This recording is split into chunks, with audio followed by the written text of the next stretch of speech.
हम यहाँ पर इस प्रश्न को पढ़ सकते हैं। फलन g का आलेख नीचे दर्शाया गया है।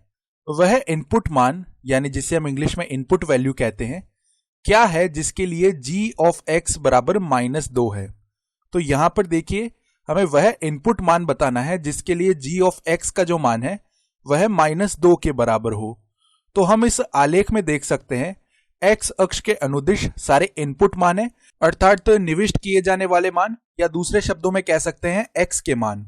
और इस आलेख के संगत हमें आउटपुट मान मिलते हैं, यानी कि इस फलन के मान g ऑफ x के बारे में यह आलेख हमें बताता है। तो हम देख सकते हैं g ऑफ 7 यानी x का मान जब हम 7 रखेंगे तो g ऑफ 7 का मान किसके बराबर आएगा? 1 के बराबर। यानी जब इनपुट हम x बराबर 7 रखेंगे तो हमें आउटपुट कितना मिलेगा? यानी g ऑफ 7 का मान 1 मिल जाएगा। इसी प्रकार जब x बराबर 9 रखते हैं तो g ऑफ 9 का जो मान है वह आ जाएगा 2। इसी प्रकार यदि हम x बराबर 6 रखते हैं तो g ऑफ 6 का जो मान है वह देखिए कितना बन जाएगा। यहां पर इसके लिए जो y निर्देशांक आ रहा है यानी कि 0, यानी x बराबर 6 रखने पर g ऑफ 6 का मान 0 बन जाएगा। तो अब हमें पता करना है वह इनपुट मान यानी इनपुट वैल्यू क्या है जिसके लिए g ऑफ x बराबर -2 आ रहा हो। हम यह देख सकते हैं कि यह जो आलेख है y बराबर g ऑफ x का आलेख है, यानी कि g ऑफ x बराबर -2 का अर्थ हो गया y बराबर -2।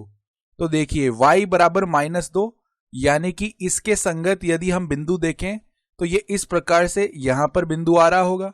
तो इस बिंदु के लिए यदि हम इनपुट मान देखें जो g में रखा जाने वाला मान है तो वह देखिए कितना आ जाएगा। यहां पर x बराबर -9 आ जाएगा, यानी g ऑफ -9 का मान ही -2 के बराबर आ रहा होगा।